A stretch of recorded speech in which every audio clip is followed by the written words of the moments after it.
अब कैसे होने चाहिए संत? जिनको हम आत्मसमर्पण करें, जिनके आत्मसमर्पण का फल है भगवत साक्षात्कार, श्री भगवान स्वयं वर्णन करते हैं। तितिक्षवः कारुणिकाः सुहृदः सर्वदेहिनां अजात शत्रवः शान्ताः साधवः साधुभूषणाः मयि अनन्येन भावेन भक्तिं कुर्वन्ति ये दृढां मत्कृते त्यक्त कर्माणस् त्यक्त स्वजन बान्धवाः मदाश्रयः कथामृष्टाः शृण्वन्ति कथयन्ति च तपन्ति विविधास्तापा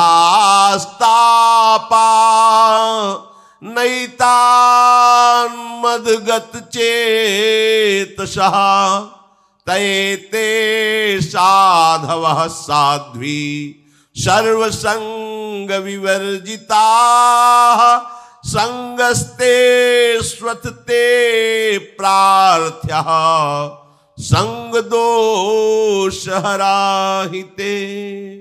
सतां प्रसंगान् मम वीर संविदो भवन्ति हृत्कर्ण रसायनाः कथा तज्जोषणादास्वपवर्ग वर्तमनि श्रद्धा रतिर्भक्तिरनुक्रमिष्यति। सबसे पहला लक्षण बताया, जिन संत महात्माओं के चरणों में आसक्ति करके आत्मसमर्पण करना भगवत प्राप्ति का साक्षात साधन है। वो संत कैसे होते? पहला लक्षण लिखा है तितिक्षवः, वो महान सहनशील महात्मा होते हैं। चाहे कोई कितना अपमान करे, निंदा करे या कितना सम्मान कर ले, प्रशंसा कर ले, उनके हृदय में कोई हलचल नहीं होगी। दोनों को सहना चाहिए। मान प्रतिष्ठा हर्ष में गर्व रूप हलचल होती है, अपमान निंदा तिरस्कार में शोक रूप हलचल होती है, पर महात्मा के हृदय में नहीं होगी। जो हृदयेश्वर प्रभु के चरणारविंद के चिंतन में निरंतर रत है, तो कोई बहुत सम्मान करे तो कोई फर्क नहीं पड़ता, अपमान करे तो कोई फर्क नहीं पड़ता। जो बहुमान करे को मेरो किए बहुमानत नाही बढ़ाई, और जो अपमान करे को केहूं किए अपमान नहीं लघुताई। सेवक जी महाराज, यदि मान में हर्ष और गर्व हो रहा है, अपमान में शोक और दुख हो रहा है, तो साधक हो सकता है, अभी महात्मा नहीं हुआ, अभी वो साधु नहीं हुआ। साधु पदवी उसी के आगे लगती। तितिक्षवा, शरीर स्वस्थ है या अस्वस्थ है, परिस्थिति अनुकूल है या प्रतिकूल है, लोक निंदा है या लोक प्रशंसा है, कोई फर्क नहीं। वही गंभीर मुद्रा हर्ष में भगवत चिंतन परायण, ये साधु का पहला लक्षण है। सदगुरुदेव भगवान एक दिन कृपा करके कहा कि साधु वही जिसकी दिनचर्या में फर्क ना पड़े। जिस मिनट, जिस सेकंड, जिस क्षण जो हो दिनचर्या गुरु ने दी है, वही दिनचर्या बहुत काल तक बिना बाधा के चलनी चाहिए। अगर शरीर ऐसी अवस्था में आ जाता है कि अब उठ ही नहीं पा रहे हैं, तो मन से वो दिनचर्या चलनी चाहिए। दिनचर्या में फर्क नहीं पड़ना चाहिए।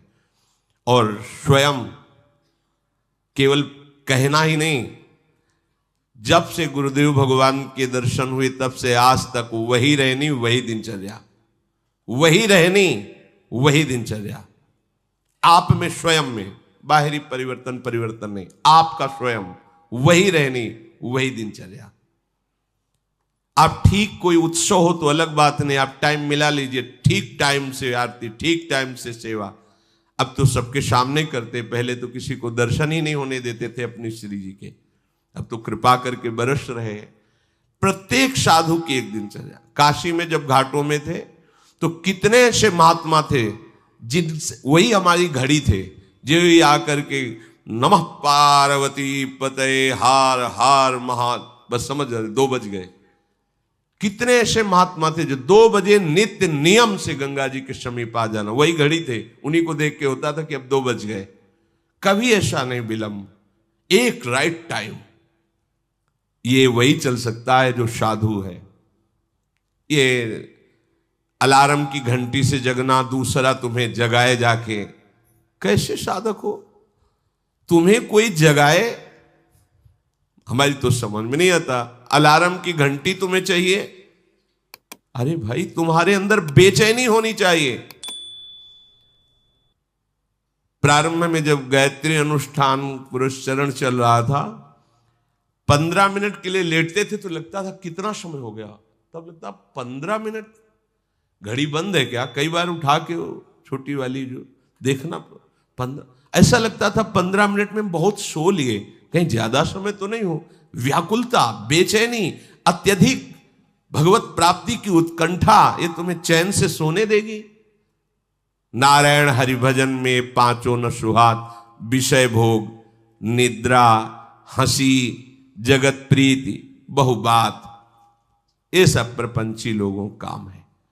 साधक को किसी अलार्म की जरूरत, किसी के जगाने की जरूरत, थोड़ा विश्राम किया, बैठ करके मंत्राकार वृत्ति, जब सब सो रहे तब जगा हुआ मंत्र जप रहा है, नाम कीर्तन कर रहा है, प्रभु के रूप के ध्यान में डूबा हुआ है, तो हृदय जब प्रभु में लगा होगा तब ये क्षमता होगी।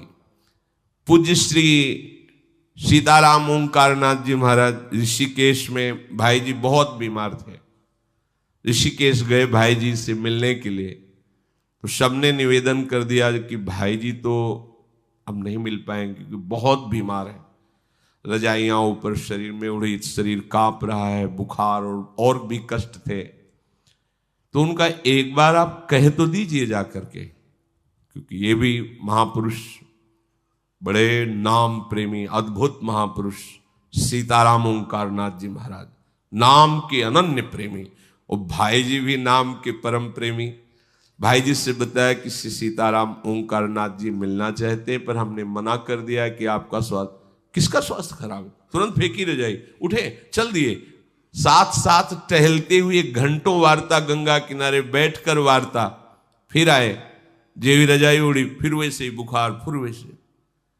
साधु को कोई कष्ट परास्त कर दे, ऐसा कष्ट ही नहीं बना आज तक सृष्टि में, क्योंकि उनके हृदय में काल को भी शासन में लेने वाला भगवान नाम चल रहा है, इसीलिए कोई भी दुख सुख उनको परास्त नहीं कर पाता। उनको क्या, आप भी उसी नाम को हृदय में रखिए, फिर आप चमत्कार देखिए। अगर नाम चल रहा है, इसमें खुली बात है, और हृदय आश्रित है, तो कोई भी कष्ट परास्त नहीं कर सकता। भयानक से भयानक कष्टों का समय आया है, पर उस समय भी एक हृदय में ऐसा स्थान था जहां आनंद बरस रहा था। लौट के उस चुपचाप स्थान गुफा में बैठ जाओ, बाहर आग लगी लगने दो, हृदय आनंदित रहता। अगर आप हृदय को हृदयेश्वर प्रभु के चरणों में समर्पित नहीं किए, तो ये विकार ऐसे नहीं है कि तुम्हें बख्श दें। शरीर में जहां चोट लगी, पीड़ा हुई, मन वहीं लगेगा, मन वहीं लगा, परेशान हो गए आप। मन लगा है प्रिया प्रीतम में, शरीर सड़ रहा है, तो कोई फर्क नहीं। ऐसे साधु जो तितिक्षवः, ये केवल भगवद आश्रय से होता है, भगवत भजन से होता है, दूसरी इसमें कोई सिद्धि काम नहीं करेगी। ये सिद्धि आनी चाहिए, चाहे कोई गाली दे, अपमान दे, चाहे अब जो हो, अब तो हरि चिंतन छूटने वाला नहीं। लागी लगन छूटे नहीं, जीभ चोच बर जाए, मीठो कहा अंगार में, जो चकोर चबाए। चकोर आग खाता है, चकोर को कपूर दे नहीं खाएगा, वो आग खाता है। क्यों? उसने सुन रखा है कि भगवान शंकर चिता की भस्म लगाते हैं। और चकोर को चंद्रमा से प्यार है और चंद्रमा तक उसकी उड़ान नहीं है, पर प्यारे को प्राप्त करना है तो कैसे प्राप्त करें? तो सोचा आग खाऊंगा भस्म हो जाऊंगा, कभी महादेव जी कृपा करेंगे और हमारी चिता की भस्म लगा लेंगे ऐसे, तो वही मस्तक पर हम चंद्रमा विराजमान है द्वितीया का, प्रीतम से मिलन हो जाएगा। प्रीतम से मिलन की लालसा से चकोर आग खाता है, आग। वो भस्म होकर भी प्रीतम से मिलना चाहता है। वही परमार्थ का पथिक है जो हर कष्टों को रौंदता हुआ हरि की तरफ बढ़े। जो भगवत प्रेमी होते हैं वो लौकिक सुखों में अपने भजन के बल को नहीं लगाते हैं, लौकिक दुखों की निवृत्ति के लिए भजन बल का प्रयोग नहीं करते हैं, वो केवल भगवत प्राप्ति के लिए ही भजन करते हैं। इसलिए उनमें सब कुछ सहने की सामर्थ्य होती है। सखुबाई को खंभे में बांध करके डंडे से रोज पीटता था उसका पति। सास कितना दुर्व्यवहार करती थी, लेकिन एक क्षण के लिए भी विट्ठल का चिंतन कभी नहीं रुका। एक दिन देखा कि साधु मंडली जा रही है भगवान विट्ठलनाथ जी के दर्शन करने के लिए। विचार किया कि रोज कष्ट सहती हूं, बहुत बहुत और मार पड़ेगी, एक बार जाकर ठाकुर के दर्शन कर लेती इस मंडली के साथ। जो ही चली, किसी ने बता दिया, फिर पकड़ के पिटाई हुई, बांध दिया खंभे में, नहीं जाने दिया। कितना दुर्व्यवहार करते थे सखुबाई के साथ। वो कभी प्रभु से इसलिए नहीं रोई कि मुझे ऐसे परिवार में दे दिया आपने, नहीं। पति की सेवा, सास की सेवा, वो भोजन भी नहीं देती, मारती पीटती। अब तो खंभे में ही बांध दिया कि ये तो भाग जाएगी ठाकुर जी के पास। तो जानते हो, विट्ठल स्वयं आ गए और सखुबाई से कहा तुम्हें जाने का मन है, तुम जाओ। बोले फिर पकड़ ले? बोले पकड़ेगी तब ना, जब सखु नहीं होंगी, मैं सखु बन के बंधता हूं, तुम जाओ। देखो, सखुबाई बन करके आप बंध गए और भक्त को मुक्त कर दिया, जाओ। क्या है ये है साधुता। जरा सा कोई प्रतिकूल हो जाए तो कहते हैं हमारा भजन नहीं बनता क्योंकि परिवार के विरोध करते हैं। वहां तो रोज पिटाई होती थी, भजन छूटा। भागमती बाई, राजा ने, राजाओं का अधिकार था, कई रानी कर सकते हैं, तो नवीन रानी और दोनों में प्रियता, अब ये दूसरी रानी हो गई। और ये श्री नागरीदास जी महाराज जो बरसाने में रहते थे, उनसे सत्संग करती, तो प्रिया प्रीतम के चरणों में प्रीति, संयम से रहते हुए हर समय राधा राधा। उसको बहुत, विषयी पुरुष को बहुत बुरा लगता है। जो विषयी पुरुष होता है वो भक्तों को देखकर जलता है, स्वाभाविक द्वेष होता है उनका। भक्त किसी से द्रोह नहीं करते, पर जो विषयी और पापात्मा जन होते, इनके हृदय में दाह पैदा होती है उनको देख के, और वो सोचते हैं ये मर जाए, ये नष्ट हो जाए, इनका किसी भी तरह अहित हो जाए, उनकी चेष्टा होती है। वो रोज पीटते और कैसा बर्ताव करते, रात्रि में उनके ऊपर शैया लगाते और उसके ऊपर नवीन रानी के साथ खिलवाड़ करते। ऊपर सैया, नीचे भागमती बाई, पिटाई, कैसा दुर्व्यवहार। एक दिन मन में आया कि अब जब जगतपति से प्यार हो गया तो अब क्या, छोड़ करके सब आ गई बरसाने में, लाडली जी की शरण में। महान परमहंस श्री नागरीदास जी की कृपा से लाडली का साक्षात्कार उनको। कैसा कष्ट सहा मीरा जी, कैसा कष्ट सहा।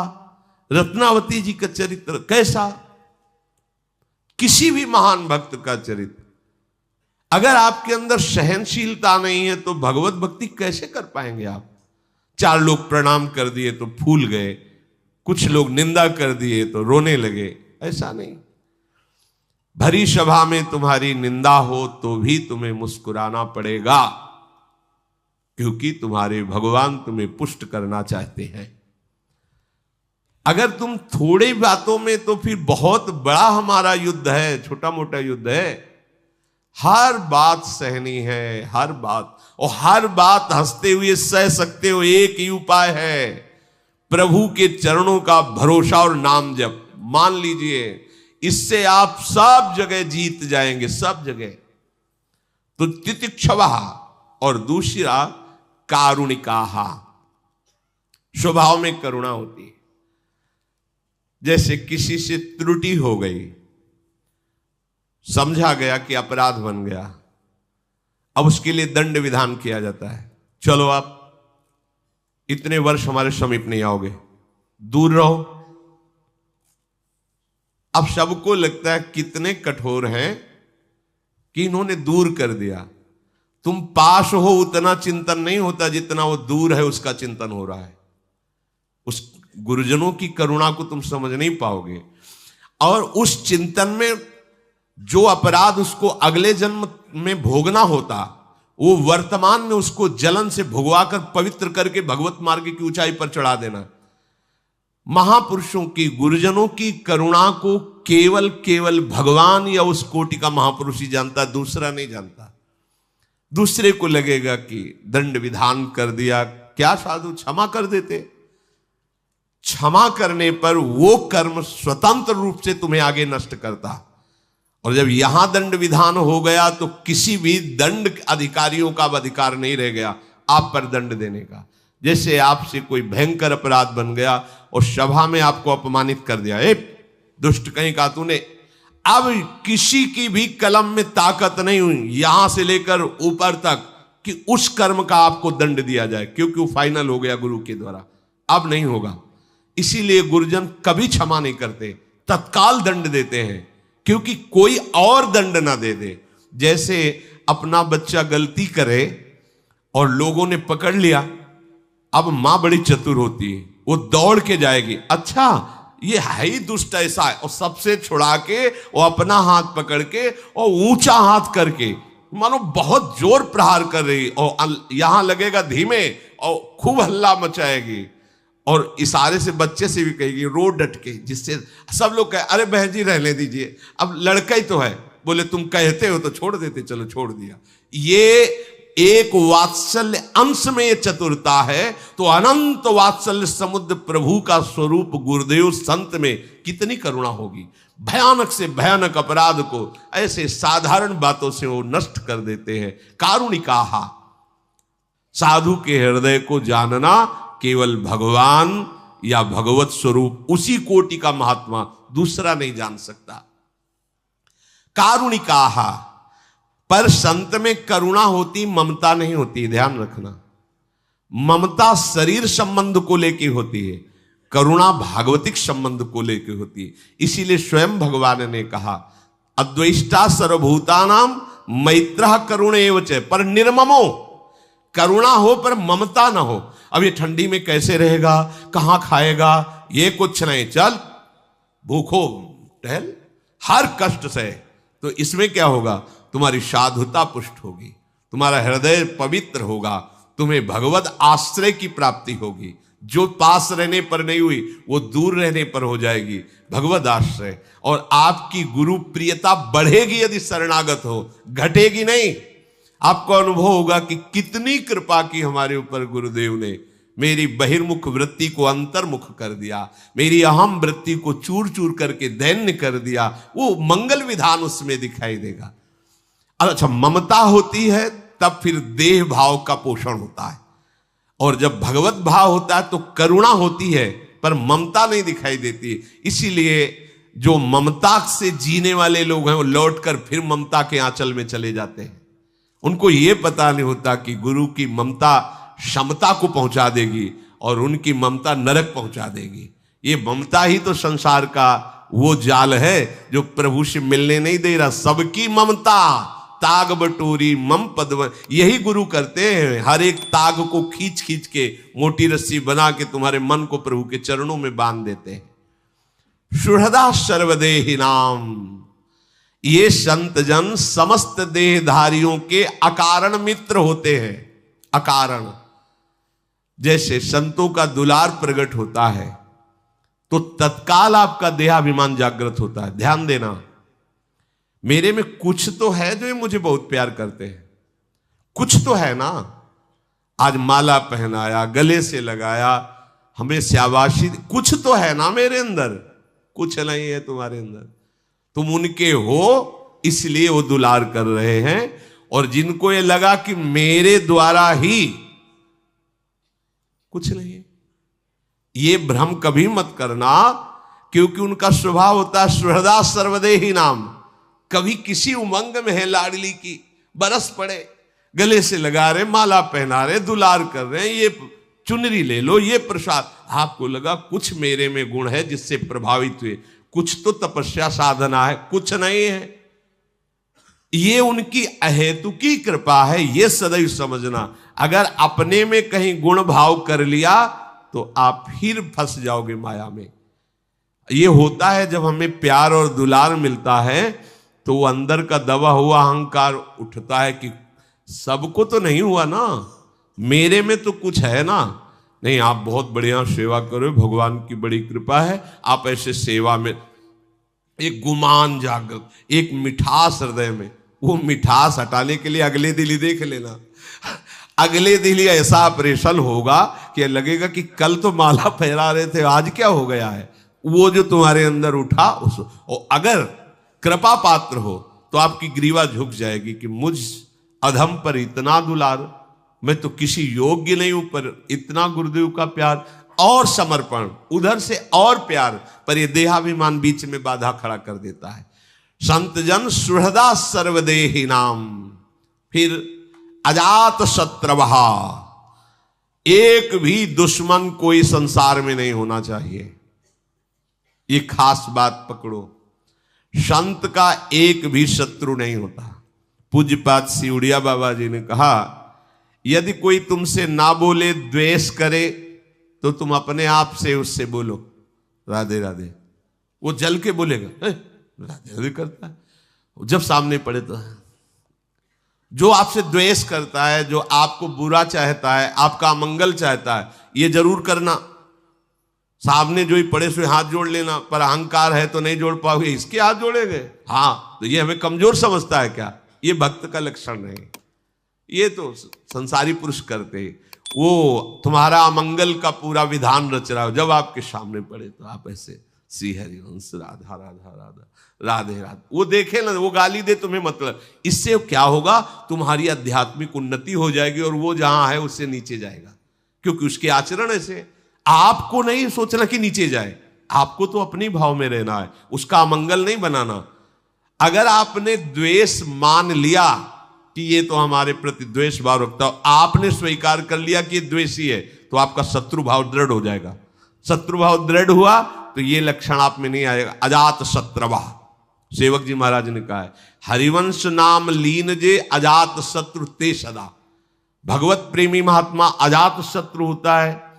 जैसे अजात शत्रु शब्द महाराज युधिष्ठिर के लिए भगवान ने दिया है, अजात शत्रु थे। रात्रि में एकांत में दुर्योधन जाता और प्रणाम करता है, युद्ध समय प्रणाम करके, भ्राताश्री कल कौन सा चक्रव्यूह रचा जा रहा है, वो बता देते थे। ये चक्रव्यूह रचा जा रहा है, उस जगह वो खड़े होंगे, उस जगह वो खड़े होंगे, उस जगह ऐसा, क्योंकि उनका कोई दुश्मन ही नहीं था, सरल हृदय। वो पूछे आके प्रणाम करके पूरी बात बता। तो दो प्रकार से रणनीति वहां होती थी, एक युधिष्ठिर जी के सामने होती थी और एक युधिष्ठिर जी को हटा के अकेले होती थी। और जो अकेले होती थी वो वहां रण में युधिष्ठिर जी के सामने वाली कैंसिल कर दी जाती थी। भगवान चतुर थे, पूरे से बैठ के युधिष्ठिर जी के सामने दुर्योधन आके पूछ गया, दूसरी चक्रव्यूह की रचना वहां जाता तो और ही कुछ, श्री कृष्ण ना होते तो युधिष्ठिर जी कुछ नहीं छुपाते थे। तो शांताहा, भगवान कह रहे हैं जो भगवत शरणागत होते हैं वो शांत होते हैं। शांत का मतलब किसी भी प्रकार से तुम्हें उत्तेजित किया जाए और तुम उत्तेजित ना हो। कोई किसी भी प्रकार की परिस्थिति लावे, घटना के, उत्तेजित नहीं। और ऐसा होता है, आप तो देख ही रहे, संसार का ये नियम है, आप जब सत्य से चलोगे तो आपको 100 लोग वाह वाह करने वाले मिलेंगे, तो उसमें कुछ लोग ऐसे भी होंगे जो आपका विरोध करेंगे, आपको नीचा दिखाने की कोशिश करेंगे। तो 100 लोगों की तरफ तो दृष्टि देनी नहीं है, क्योंकि वो तो श्रद्धालु है। उन पर दृष्टि देनी है कि इन पर कहीं हमारा भाव न बिगड़ जाए।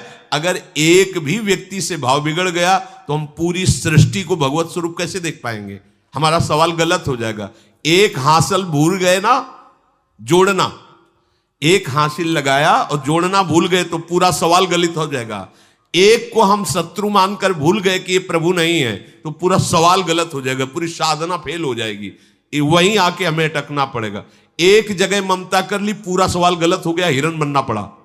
आप देख लो, ऐसे ही हमको इस जन्म में कोई सवाल में हासिल नहीं छोड़ना है, हर हासिल हमें जोड़ना है। हमें उस पर भी अपना भाव रखना है कि मेरे प्रभु ही हैं, इसलिए शांताहा, शांत रहो। पूज्यपाद सिउड़िया बाबा जी महाराज कहते हैं, जैसे तुम्हारे सामने कोई विदेशी भाषा में तुम्हें गाली दे तो अपने तो हंसेंगे, क्योंकि पता नहीं क्या बोल रहा है, उर्दू में बोले, अंग्रेजी में बोले तो हम तो नहीं समझ पाएंगे, हंसेंगे। ऐसे ही तुम्हारी भाषा में तुम्हें गाली दे फिर तुम हंसो, तुम आत्मा। तुम्हारी भाषा में तुम्हें निंदा करे फिर तुम मुस्कुरा के चले जाओ। ऐसी हृदय में शांति होनी चाहिए, अशांत नहीं होना, क्योंकि हमारे भगवान का स्वरूप शांताकारम, तो उनके भक्त का स्वरूप भी शांताकारम।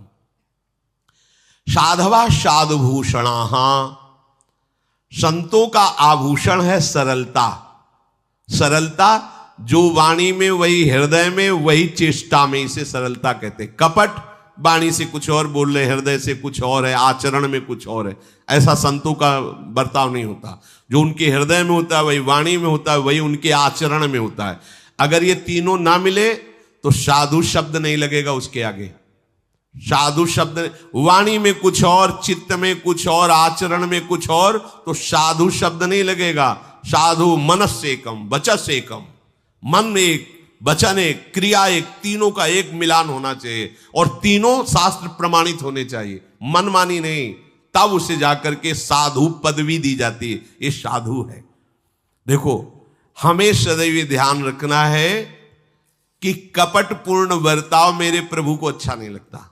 मोह ही कपट छल, यही कपट है। वाणी से कुछ और बोल रहे हो, हृदय में तुम्हारे कुछ और है, आचरण में तुम्हारे कुछ और है। साधवा साधुभूषण।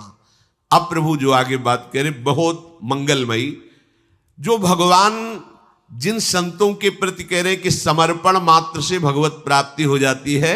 मई अनन्येन भावेन भक्तिम कुर्वन्ति ये दृढ़ाम मत कृते त्यक्त कर्माणस त्यक्त स्वजन बांधवाः। स्पष्ट आज्ञा है, जो केवल मेरे में ही अनन्य भाव रखते हैं।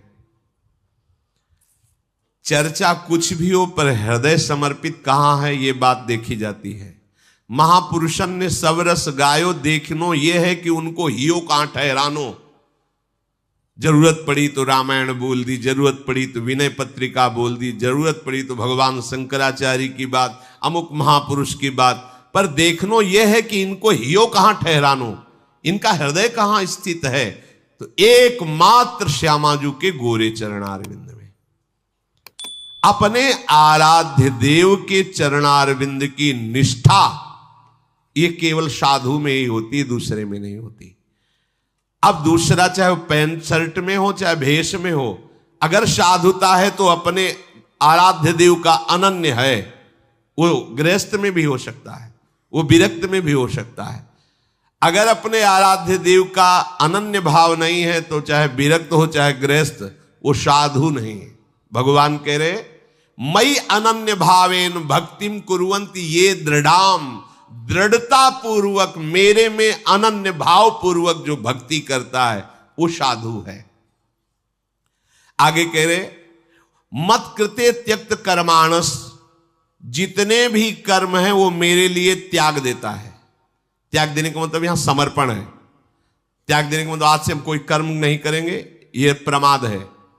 कर्म को प्रभु के चरणों में समर्पित करना, इसे त्यक्त कहते हैं, इसी को संन्यास कहते हैं।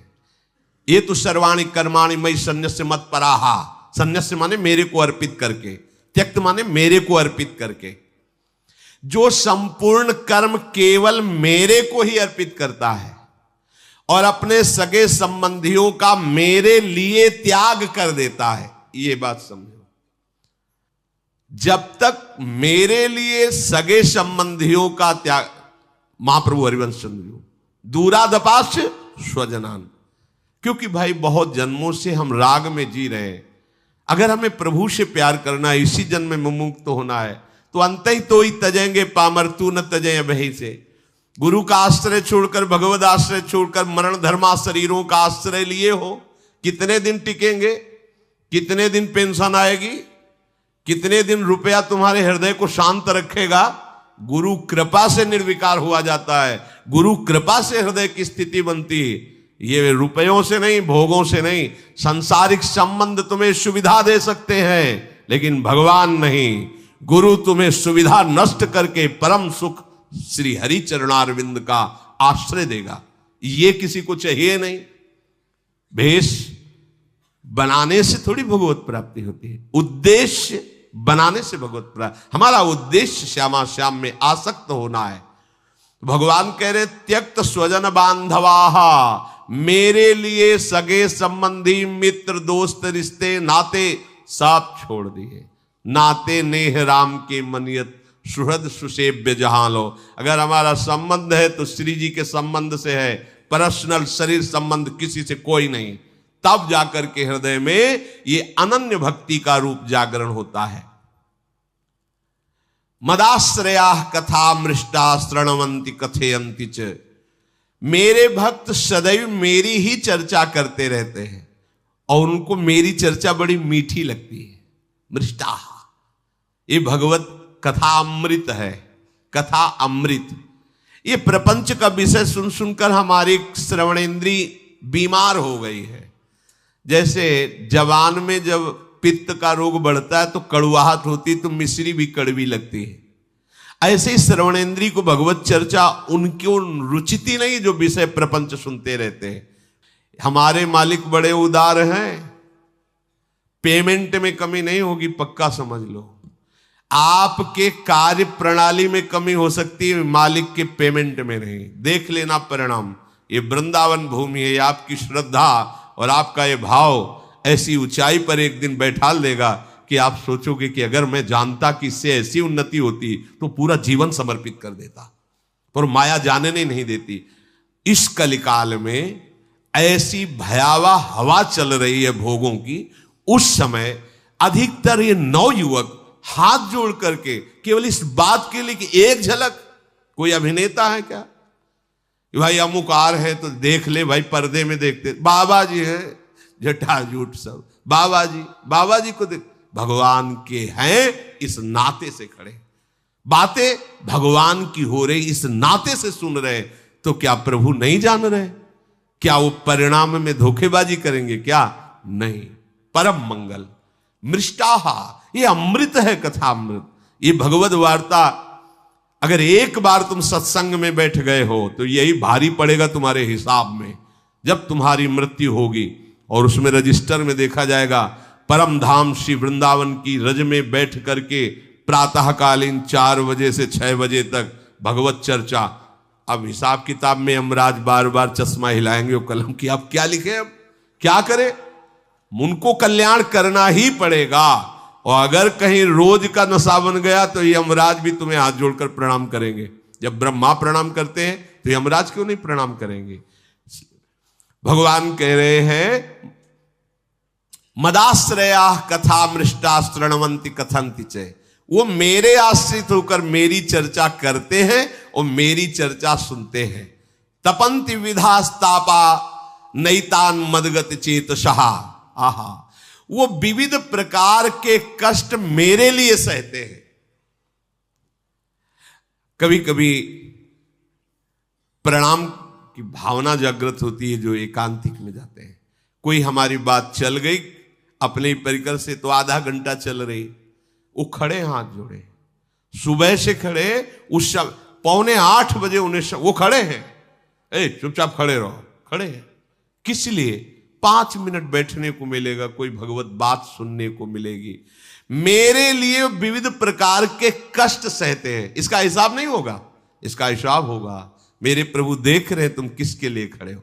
जैसे आप संत दर्शन के लिए या किसी भगवत धाम में जाते हैं, आपको सवारी में, आपको रास्ते में, आपको वहां की व्यवस्था में जो कष्ट मिलता है, सच्ची मानना, नाराज मत होना, तुम्हारे जन्म जन्म के पापों का नाश हो रहा है।